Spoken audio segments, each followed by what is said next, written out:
Onde você estava naquela noite? Ninguém nunca nos contou a verdade. Eu só quero ele de volta.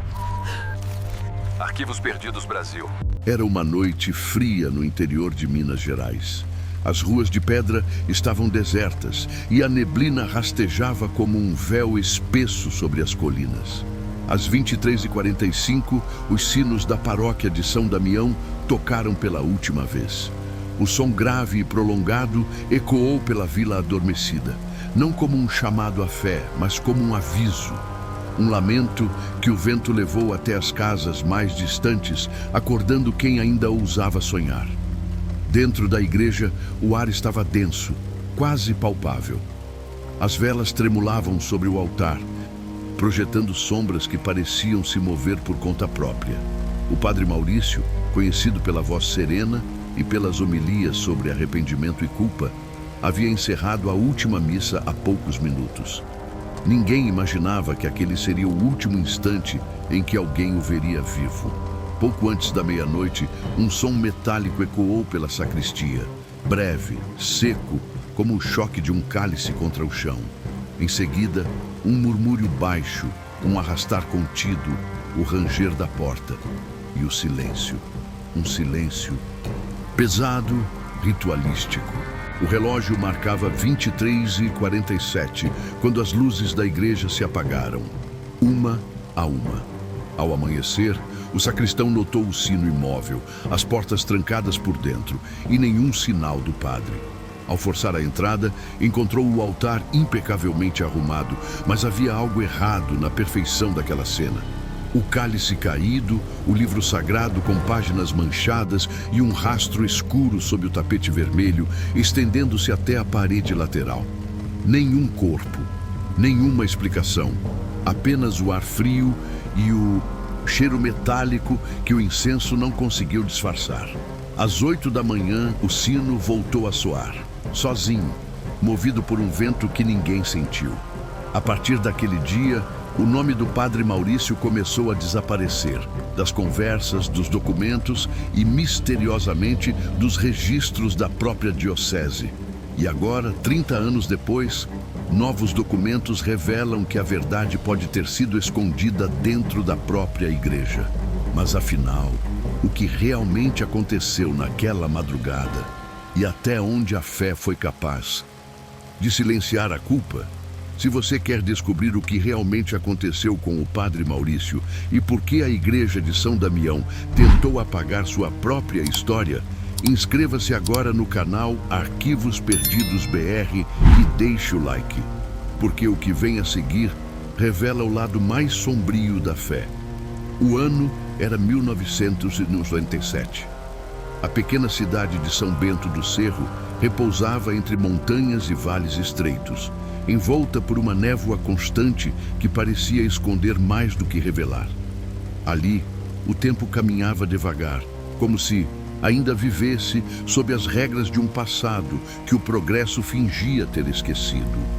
As ruas de pedra, o rádio que tocava missas ao amanhecer e as procissões que atravessavam o centro eram lembranças vivas de um Brasil interiorano, profundamente devoto e silenciosamente vigiado por olhares que nunca esqueciam o pecado alheio. A igreja, imponente e imóvel no alto da colina, não era apenas um templo, era a espinha dorsal de toda a vida social, o ponto onde se decidiam casamentos, perdões, confissões e exílios morais. Naquele tempo, a palavra de um padre tinha peso de sentença. O que ele dizia se cumpria. O que ele calava permanecia enterrado como verdade. E assim, o medo e a fé conviviam lado a lado, como irmãos que se amam e se ferem ao mesmo tempo. Era uma era em que os escândalos e as sombras se diluíam no incenso das missas e onde o erro, quando cometido por mãos sagradas, não era crime, era mistério. Padre Maurício chegou a São Bento do Cerro em 1994, transferido de Belo Horizonte após o fechamento repentino de sua antiga paróquia. A notícia da mudança foi recebida com curiosidade discreta, como quem pressente que o novo hóspede traz consigo um passado que não deve ser comentado. Com o tempo, sua presença tornou-se parte da rotina. O som de seus passos pela madrugada, o toque do sino às horas exatas, a voz firme ecoando nos sermões. Mas havia nele algo que inquietava até os mais devotos. Um olhar que parecia observar o invisível, uma postura que oscilava entre o zelo e o fardo. A população o respeitava, mas não o compreendia. Alguns diziam que era um homem atormentado pela culpa, outros que era um santo em guerra consigo mesmo. Ninguém sabia ao certo o que o mantinha acordado até tão tarde na sacristia, nem porque tantas vezes ele celebrava missas sozinho, quando a igreja já estava vazia e as velas queimavam até o fim. As noites de São Bento eram silenciosas, mas não tranquilas. Havia sempre o rumor de que algo estava prestes a acontecer. Algo que, talvez, não fosse deste mundo. E quando o desaparecimento do padre veio à tona, 3 anos depois, aquele silêncio antigo ganhou outro som, o da dúvida. Pois numa cidade onde tudo era regido pela fé, o que fazer quando o milagre se transformava em crime? A poeira das estradas encobria mais do que pegadas, cobria também verdades que ninguém ousava pronunciar. Era como se o tempo, cúmplice e cuidadoso, tivesse decidido proteger aquele segredo com o mesmo zelo de um anjo caído. E foi nesse ambiente de devoção e medo que a figura de Padre Maurício se consolidou como enigma. Metade santo, metade sombra. O altar o consagrava, mas os corredores da paróquia sussurravam outro nome. Um nome que, com o tempo, se tornaria proibido. Padre Maurício era um homem de hábitos meticulosos.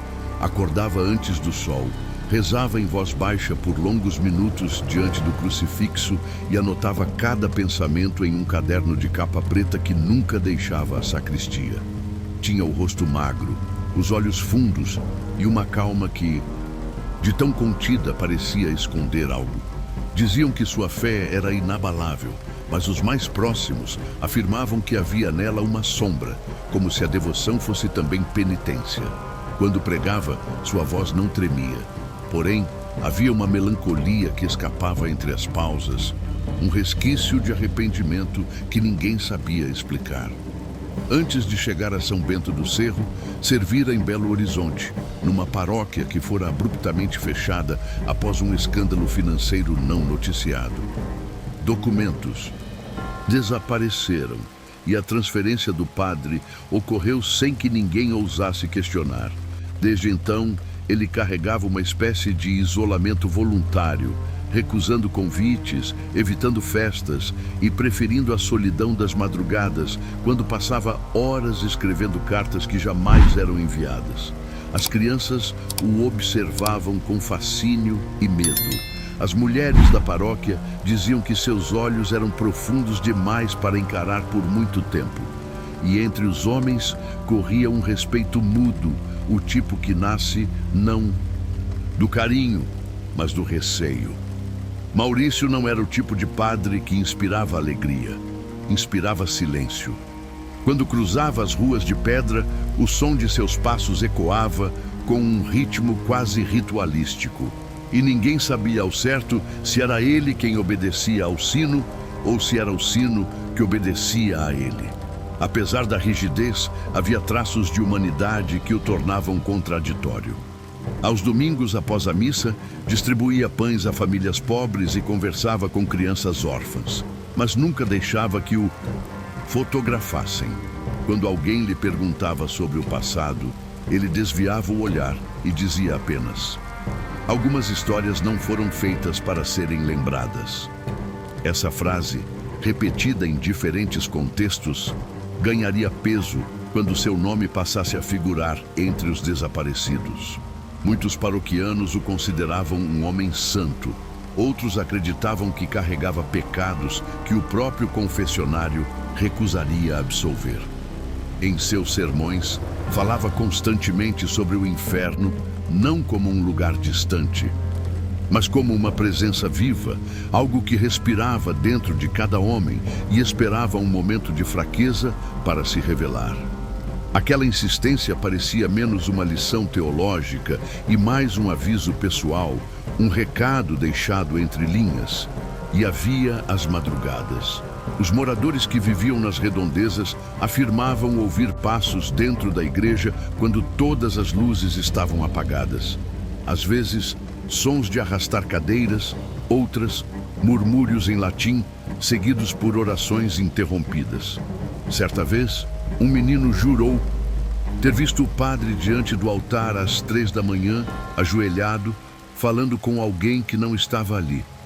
Naquela época, ninguém imaginava que aquelas orações noturnas talvez fossem um pedido de socorro, pois dentro do homem que pregava o arrependimento havia um segredo prestes a explodir, um segredo que, quando viesse à tona, transformaria o altar em palco e o sagrado em cena de crime.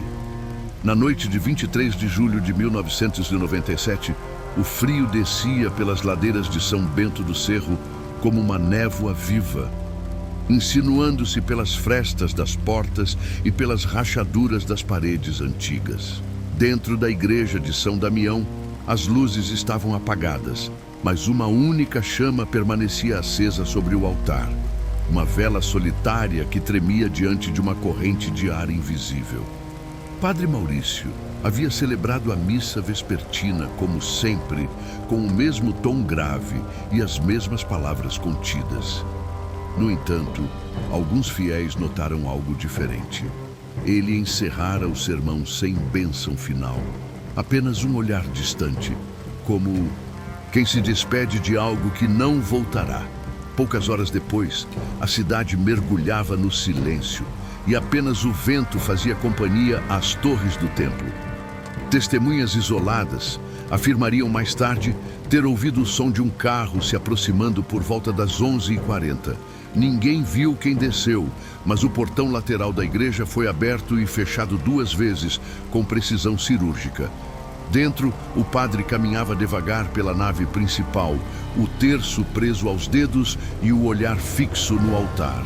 Ele parecia inquieto, alternando entre orações em voz baixa e longas pausas de silêncio absoluto.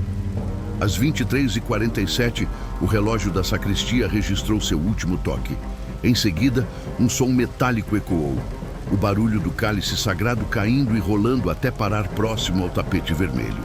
Houve um breve murmúrio, como uma confissão feita às pressas. E depois, o nada. O vento cessou. As velas se extinguiram sozinhas e por quase 1 hora, a igreja permaneceu mergulhada numa escuridão densa, como se o próprio tempo tivesse sido suspenso. Quando a madrugada avançou, o sacristão, um homem de mais de 70 anos, acostumado às excentricidades do padre, notou algo estranho. O sino da torre soava fora de hora, tocando 3 vezes em intervalos curtos. Intrigado, ele se aproximou da igreja, mas encontrou todas as portas trancadas.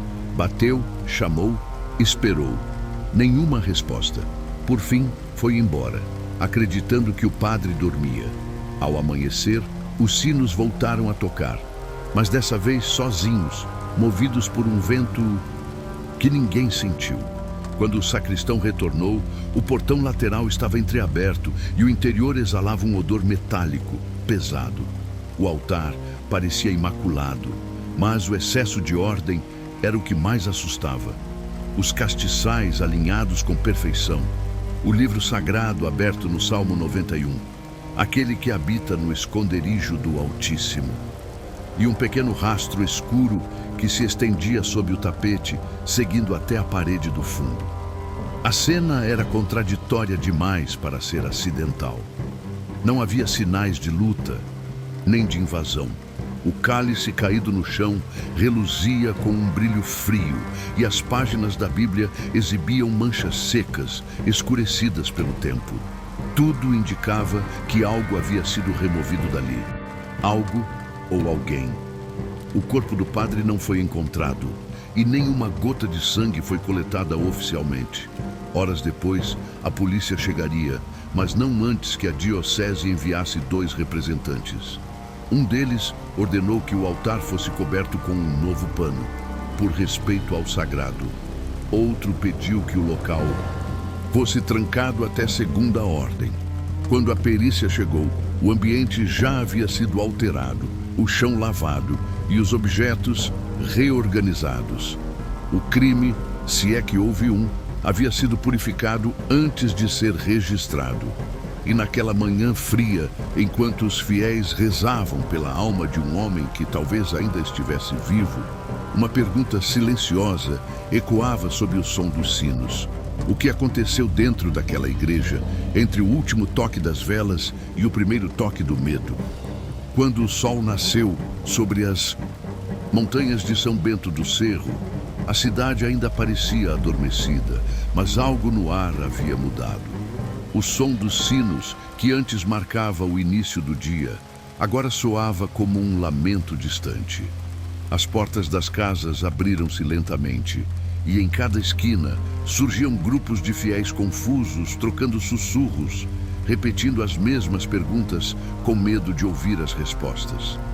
O padre havia desaparecido, e a notícia que deveria ser gritada foi sussurrada como um segredo impuro. A igreja foi rapidamente cercada por curiosos. Mulheres ajoelhadas rezavam o rosário em frente ao portão trancado, enquanto homens observavam com o olhar inquieto de quem pressente que algo terrível aconteceu. A ausência de um corpo não impedia o luto. Pelo contrário, o tornava mais denso. O altar, símbolo da presença divina, agora emanava a sensação incômoda de um vazio profano. Por volta das 10 da manhã, a polícia chegou, atrasada e hesitante.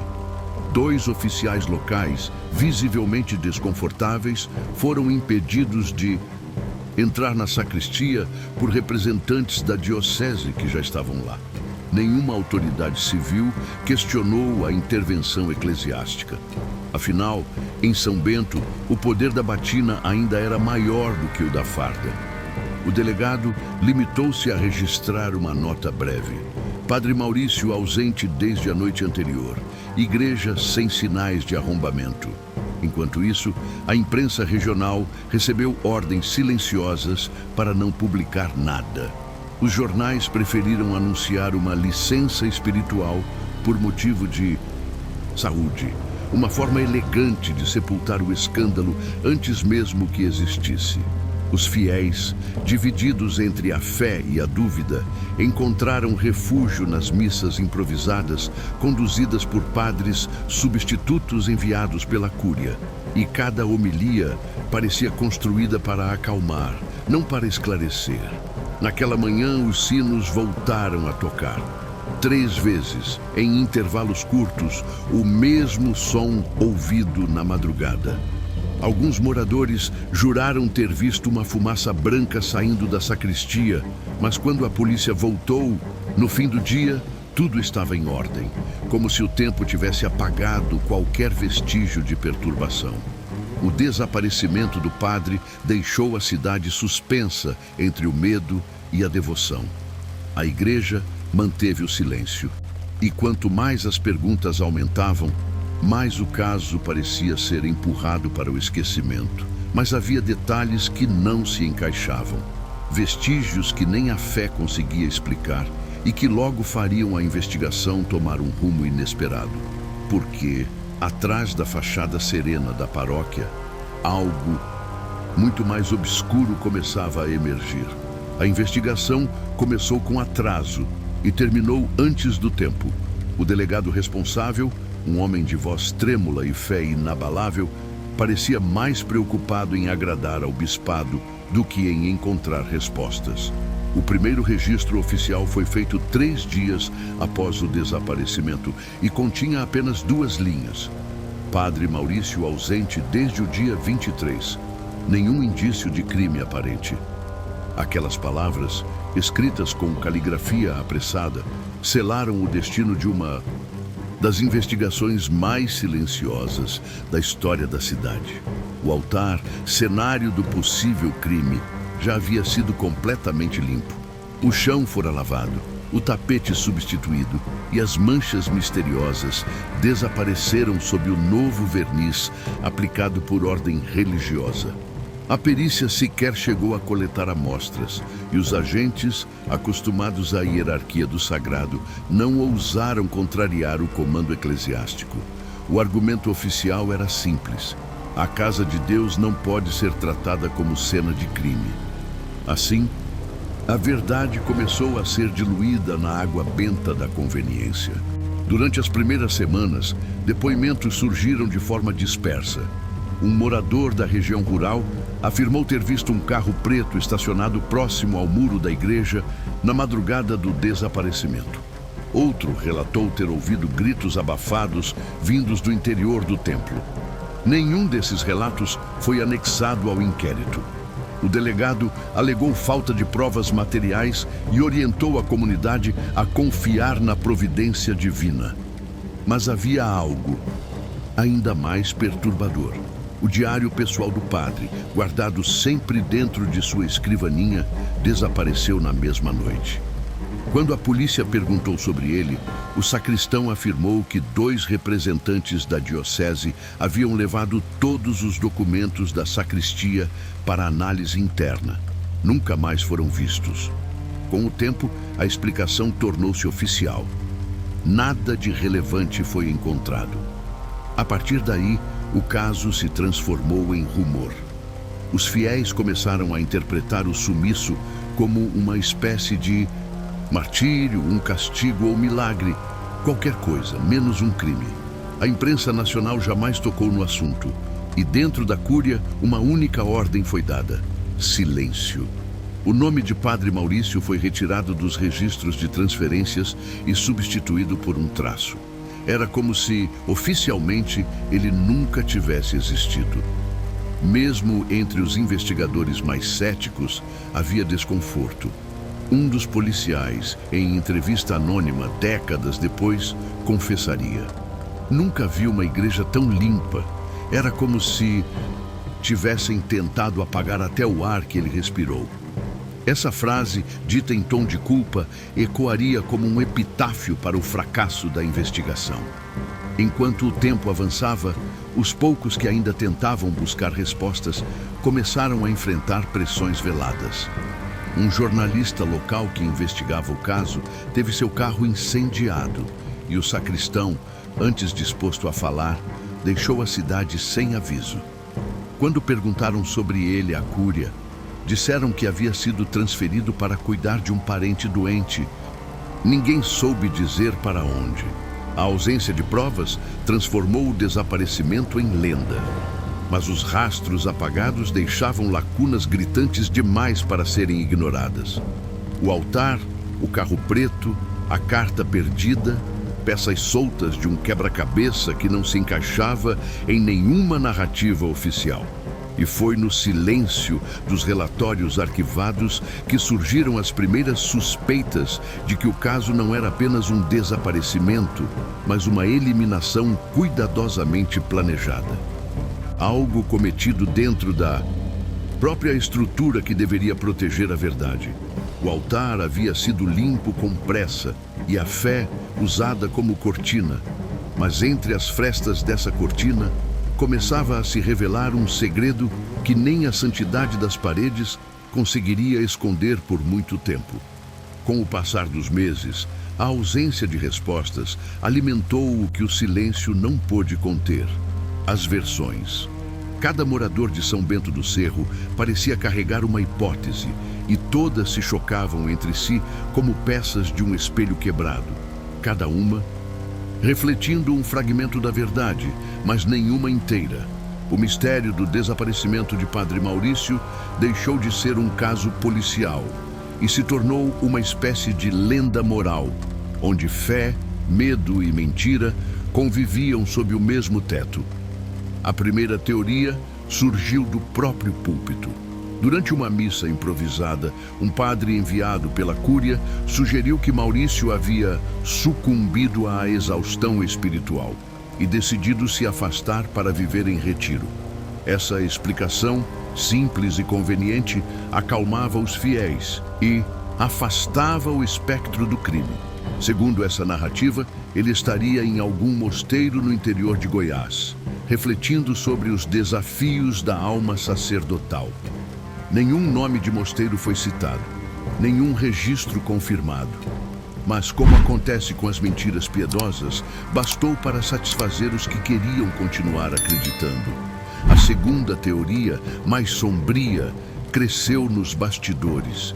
Sussurrava-se que o padre havia descoberto algo que não devia: documentos adulterados, desvio de doações, ou mesmo um encobrimento envolvendo figuras da alta hierarquia da igreja.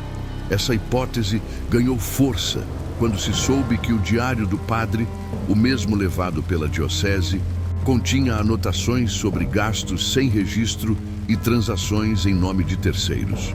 Um dos policiais que viu parte dessas páginas antes de elas sumirem afirmou ter lido uma frase que nunca esqueceu: "O ouro do altar não brilha igual quando vem das mãos erradas."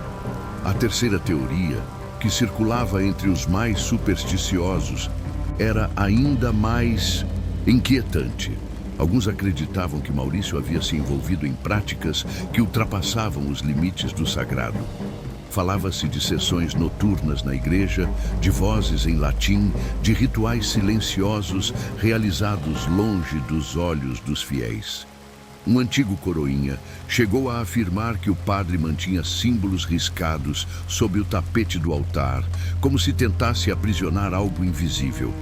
O boato cresceu até se tornar maldição.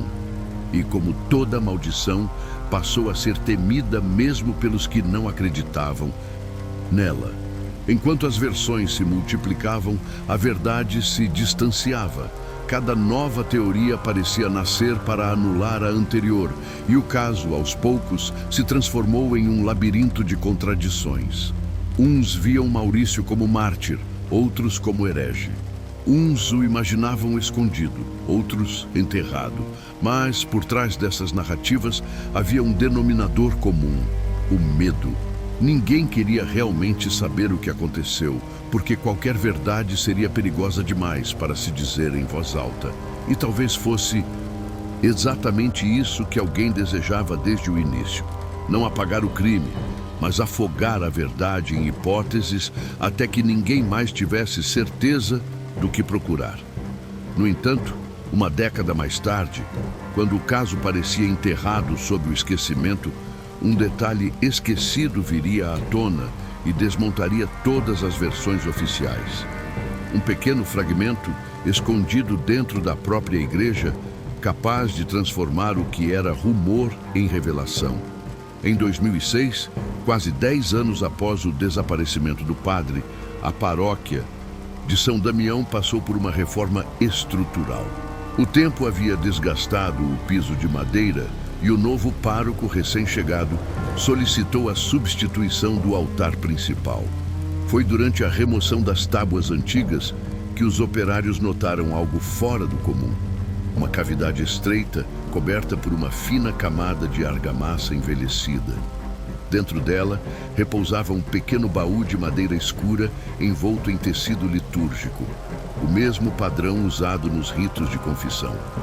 O baú estava trancado, mas o bitum, ferrolho corroído pela ferrugem, cedeu com facilidade.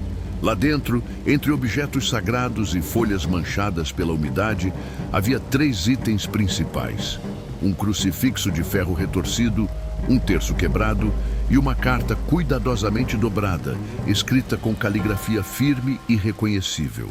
Era a letra de Padre Maurício. O papel, amarelado pelo tempo, exalava o cheiro de cera e mofo. As primeiras linhas eram tranquilas, quase serenas, mas logo ganhavam um tom de desespero contido. Eles sabem o que fizeram, e o altar nunca foi um lugar seguro. A frase curta era suficiente para rasgar o véu de silêncio que pairava sobre a cidade havia quase uma década. O texto não trazia nomes nem datas, mas falava em punição interna e acertos escondidos sob o peso da cruz. Era como se o padre tivesse escrito às pressas, ciente de que não teria tempo de terminar. A tinta, irregular nas últimas palavras, sugeria uma mão trêmula, talvez ferida. A carta foi entregue ao pároco responsável, que, segundo relatos, encaminhou-a à Diocese de Diamantina para avaliação e arquivamento. O documento nunca mais foi visto. O operário que fez a descoberta afirmou, anos depois, que foi advertido a não comentar o achado em público, por respeito à memória do sacerdote. Mas o silêncio imposto reacendeu o murmúrio. O mistério, que parecia enterrado sob a poeira das décadas, ressurgia como um eco antigo. Quando a notícia vazou, brevemente através de uma rádio local, a população se dividiu. Alguns acreditavam que a carta era uma falsificação, outros que era uma confissão póstuma de culpa. Mas havia também quem dissesse que aquilo não era uma carta, era uma denúncia. E se Padre Maurício, antes de desaparecer, tivesse deixado ali um último testemunho, ciente de que sua própria igreja o condenaria, após o achado do baú, o rumor atravessou São Bento do Cerro como uma brisa gelada, mas desapareceu tão rápido quanto surgira. Em menos de uma semana, a Diocese declarou oficialmente que o conteúdo não possuía valor documental e que o material seria preservado em arquivo interno por motivos litúrgicos. Nenhuma foto foi divulgada, nenhum relatório emitido. O altar foi restaurado, a cavidade selada com cimento novo e a missa seguinte foi celebrada como se nada houvesse acontecido. O público, curioso por natureza, aprendeu a calar. A cidade, que antes respirava curiosidade, voltou a respirar conformismo. O nome de Padre Maurício passou a ser pronunciado apenas em voz baixa, como se o som pudesse despertar algo que deveria permanecer adormecido. A igreja, outrora símbolo de fé, tornou-se um lugar estranho, demasiadamente limpo, demasiadamente silencioso. O sacristão que havia testemunhado o desaparecimento foi afastado discretamente e ninguém soube dizer para onde foi. Os jornais, mais uma vez, permaneceram em branco sobre o caso. E o registro policial, já ralo, foi transferido para outro arquivo. Nas décadas seguintes, as novas gerações ouviram apenas fragmentos. Histórias contadas em noites frias, sussurros entre velas acesas e velhas que juravam ter visto o espírito do padre caminhando pelo corredor lateral da igreja.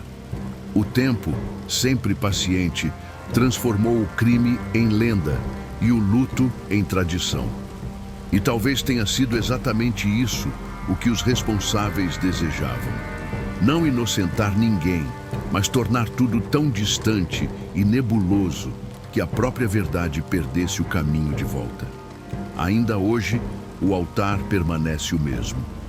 Sob a madeira nova, a história antiga repousa intacta, invisível, mas viva. Durante as missas, há momentos em que a luz atravessa os vitrais e incide exatamente sobre o local onde o baú fora encontrado. Um detalhe que poucos percebem, mas que, para os que sabem o que aconteceu, parece mais um lembrete do que um acaso. No fundo, o caso não foi encerrado, foi apenas esquecido de propósito. E o esquecimento naquela cidade tornou-se uma forma de fé. Quase 3 décadas se passaram desde o desaparecimento de Padre Maurício, quando em 2024 o acaso, ou talvez a insistência do que nunca morre, devolveu o caso à superfície. Um grupo de pesquisadores independentes, interessados em crimes não resolvidos do interior de Minas, encontrou nos arquivos digitalizados do antigo jornal O Cerro Notícias um lote de microfilmes que jamais havia sido catalogado. Entre manchetes apagadas e reportagens censuradas, surgiu uma página datada de 1997, jamais publicada. O título, escrito em letras desbotadas, dizia: Sacristão revela contradições no desaparecimento do padre. A matéria era curta, mas devastadora. O texto narrava uma entrevista feita 2 dias após o sumiço, na qual o sacristão relatava ter sido impedido de entrar na igreja por 2 homens, vestidos como padres, mas desconhecidos. Disse também que, quando finalmente conseguiu entrar, o altar já estava coberto com um pano branco e a sacristia trancada. O repórter, que assinava apenas com as iniciais RL, nunca mais escreveu sobre o assunto. Pouco depois daquela data, o Pacing jornal encerrou suas atividades. Os pesquisadores cruzaram essas informações com registros da Cúria e descobriram algo ainda mais inquietante. Nenhum dos padres que estavam em São Bento naquele período constava nos registros de transferência ou substituição. Era como se tivessem surgido e desaparecido sem deixar rastro. Quando tentaram consultar os arquivos eclesiásticos, foram informados de que parte dos documentos havia sido danificada por um incêndio em 2003. O mesmo incêndio que, coincidentemente, destruiu a delegacia local. O achado reacendeu a curiosidade da imprensa. Pequenos canais independentes de jornalismo começaram a revisitar o caso, e antigos moradores voltaram a falar. Um deles, já idoso, afirmou em depoimento gravado: "O padre não fugiu, não. Ele foi levado, e quem o levou entrou pela porta da frente." A frase correu pela internet como um relâmpago. O que antes era lenda voltou a ser mistério, e o nome de Padre Maurício reapareceu em fóruns, documentários e reportagens locais. A igreja, que por anos evitou o assunto, foi obrigada a se pronunciar, alegando mais uma vez que tudo não passava de interpretações equivocadas de fatos antigos. Mas há algo que o tempo não consegue apagar: a insistência do eco. E naquele eco, entre fitas corroídas e vozes esquecidas, surgia a sensação de que o altar guardava mais do que lembranças. Guardava uma verdade sufocada, aguardando o momento certo para respirar. E quando essa verdade começou a emergir, não. Trouxe apenas o nome de um padre desaparecido, mas o reflexo de todos aqueles que escolheram o silêncio como abrigo. O caso do padre Maurício, mais do que um mistério religioso ou um crime mal resolvido, tornou-se um espelho incômodo. Um reflexo daquilo que todos preferem ignorar: o peso do silêncio e a cumplicidade que nasce da fé cega. Ao longo das décadas, a história foi moldada, editada e abafada não apenas por autoridades, mas por uma comunidade inteira que escolheu não ver. E talvez o verdadeiro crime nunca tenha sido o desaparecimento do padre, mas o pacto coletivo para esquecer que ele existiu. Há algo profundamente humano nesse tipo de esquecimento. O medo de encarar a verdade, quando ela ameaça o que acreditamos ser sagrado, é o mesmo medo que sustenta o poder do silêncio. São Bento do Cerro não é apenas um ponto perdido no mapa de Minas. É um retrato reduzido de qualquer lugar onde o moralismo mascara a omissão. Ali, a fé virou refúgio, mas também desculpa. E em nome dela, apagou-se um homem, um crime e uma confissão. Quando o padre escreveu que o altar nunca foi um lugar seguro, talvez falasse não das paredes de pedra, mas das pessoas. Porque o altar é apenas o reflexo de quem o ergue, e quando mãos humanas o constroem, ele se torna vulnerável ao mesmo pecado que tenta redimir. Hoje, a história de Padre Maurício sobrevive entre linhas de arquivos queimados e memórias incompletas. E sua ausência é um lembrete. O silêncio pode ser mais violento do que a morte.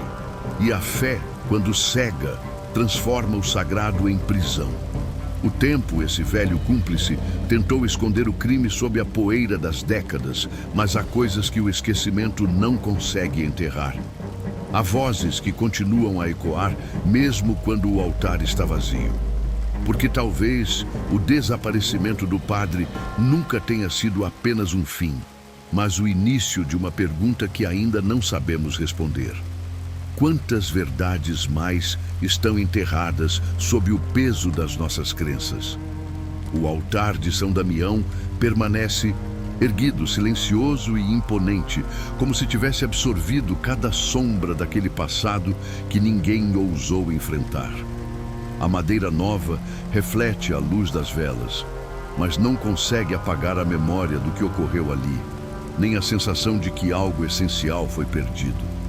Cada missa, cada oração, cada gesto de devoção carrega agora uma tensão invisível, o eco de uma história que se recusou a desaparecer. O desaparecimento de Padre Maurício não foi apenas um mistério, tornou-se um lembrete sombrio do poder do silêncio e da facilidade com que a verdade pode ser enterrada mesmo sob os olhos da fé. As décadas que se passaram não conseguiram apagar os fragmentos que ficaram. O baú, a carta, as pistas ignoradas, cada elemento, por mais pequeno, carrega consigo a força de um segredo que, mesmo escondido, insiste em falar.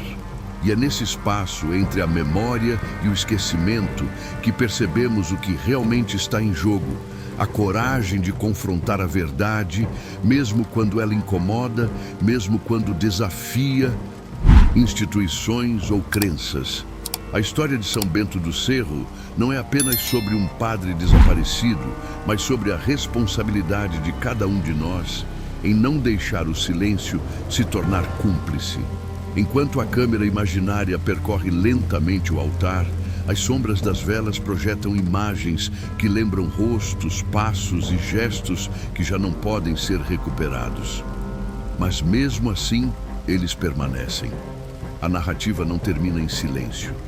Ela continua no eco das perguntas não respondidas, nas memórias daqueles que se lembram e nas histórias que insistem em ser contadas.